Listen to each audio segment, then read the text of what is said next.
The summer sun cast a golden glow over the quiet suburban streets as Ethan adjusted his helmet and mounted his bike. The familiar scent of freshly cut grass mingled with the faint hum of distant traffic, but today, everything felt different. Beside him, Kofi, his African friend with a confident swagger and an easy smile, revved his own bike, teasing Ethan about being late.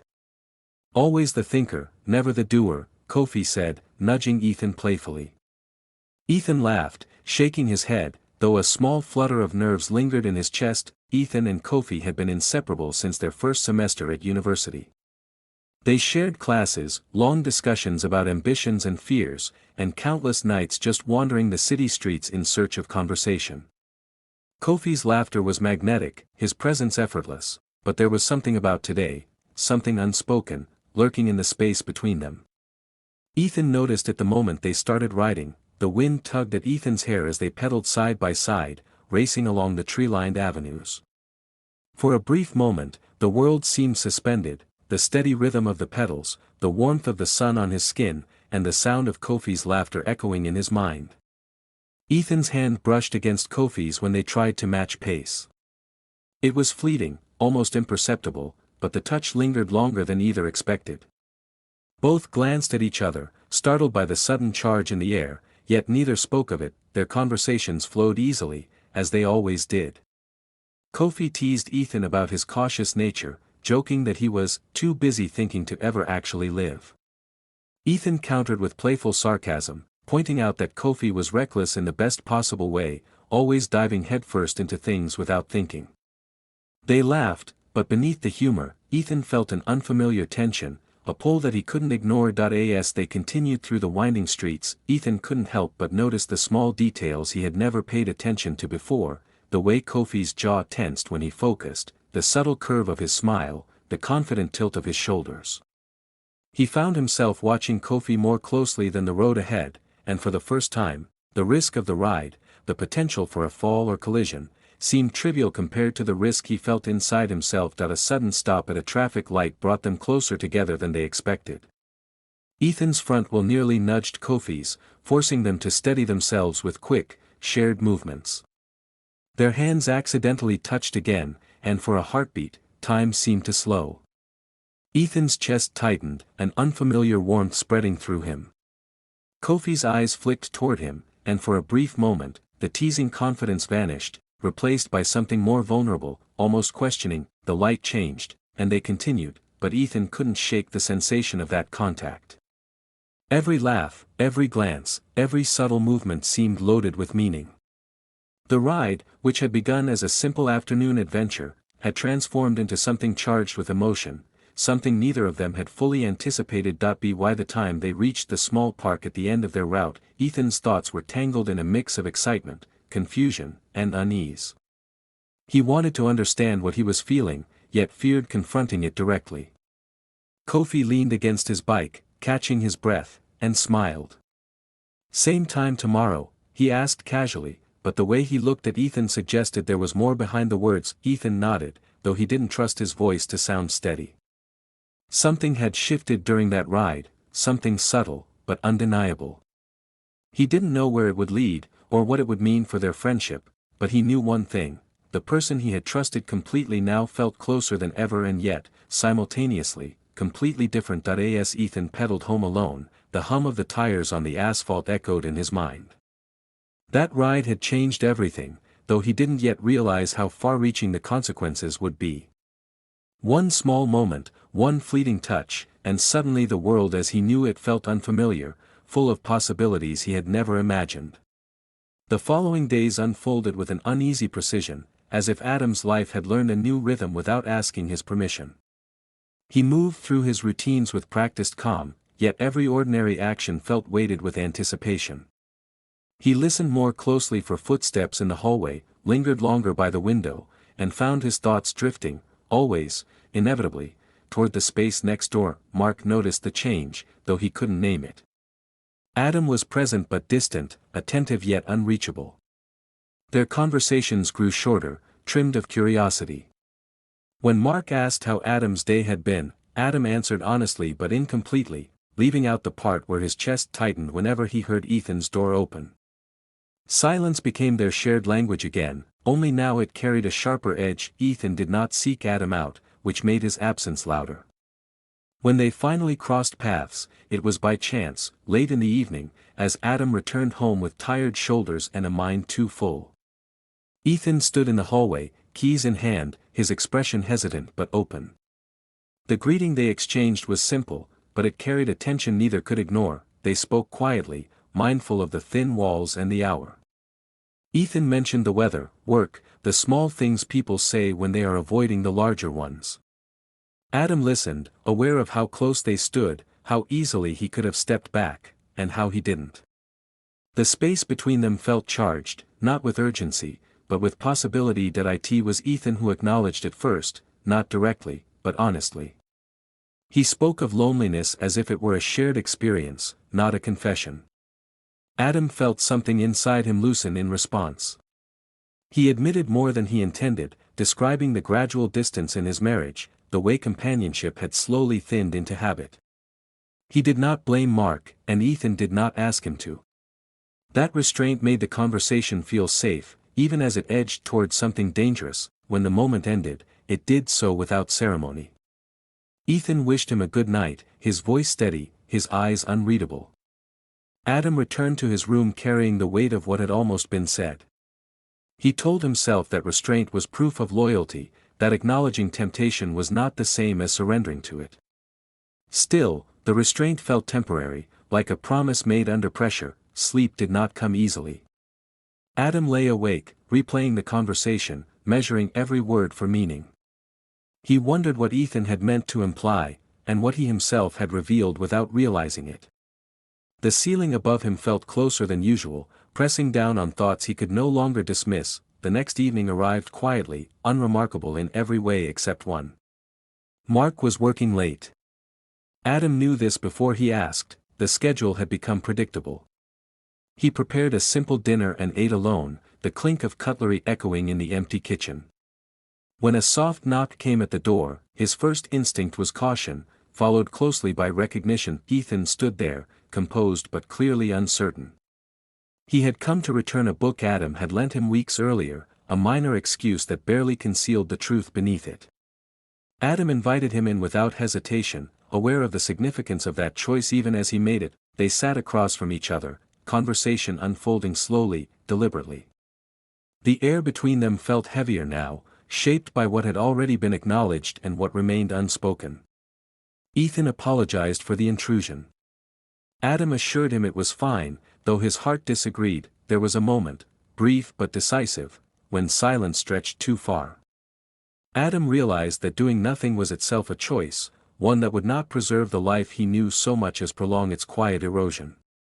He met Ethan's gaze and understood, with a clarity that startled him, that the boundary he feared crossing had already begun to dissolve. Ethan did not move closer. He did not reach out. Instead, he asked a simple question, one that carried no demand, whether Adam was certain he wanted this conversation to continue. Adam hesitated, then nodded, accepting the weight of that answer. When Ethan finally left, the apartment felt altered, as if it were holding its breath. Adam stood alone in the room, aware that something essential had shifted, not through action, but through intent. The line he had sworn not to cross was still visible, but it no longer felt solid. As he turned off the lights and prepared for bed, Adam understood that the next step would not be accidental. Whatever happened next would be the result of a choice he was already moving toward, and the knowledge both unsettled and compelled him. The days after the rain-soaked encounter, Ethan felt a restless tension that refused to fade. Every message, every call from Kofi carried an unspoken weight. Even a simple, "Hey, want to hang out," seemed to vibrate with meaning, reminding Ethan of the shift that had already taken place between them. The line between friendship and something more had blurred, leaving him exhilarated, anxious, and deeply conflicted. Kofi seemed aware of the effect he had on Ethan and, without overt declaration, continued to push boundaries. Small gestures, a hand brushing Ethan's shoulder, a lingering gaze, became more deliberate, more intimate. Each interaction left Ethan both wanting and wary, caught in a storm of desire and guilt. He loved the closeness, yet feared it, aware that crossing the unspoken line could upend everything they had shared. One evening, Kofi invited Ethan to his apartment under the pretext of watching a movie together. The dim lighting, the quiet hum of the city outside, and the soft music in the background created a private cocoon. Kofi sat close, an arm casually draped along the back of the sofa. Ethan felt the heat of proximity, the tension building between them like an invisible current. He wanted to pull away, to remind himself of boundaries, but he found himself frozen, captivated by Kofi's presence. Words were scarce, yet their silence was heavy with meaning. Kofi spoke finally, his voice low and sincere. "Ethan. I don't want to force anything. But I can't deny how I feel." Ethan's chest tightened.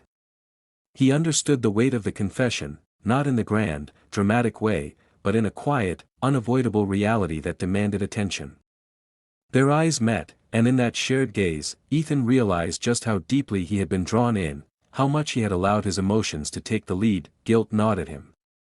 He thought of his own principles, the trust he had with friends and family, and the societal expectations that weighed heavily on him.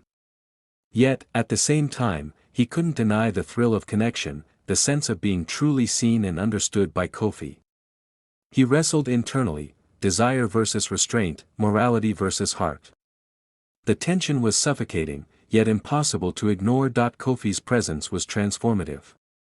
His confidence and openness forced Ethan to confront emotions he had long buried, feelings he had struggled to accept even within himself.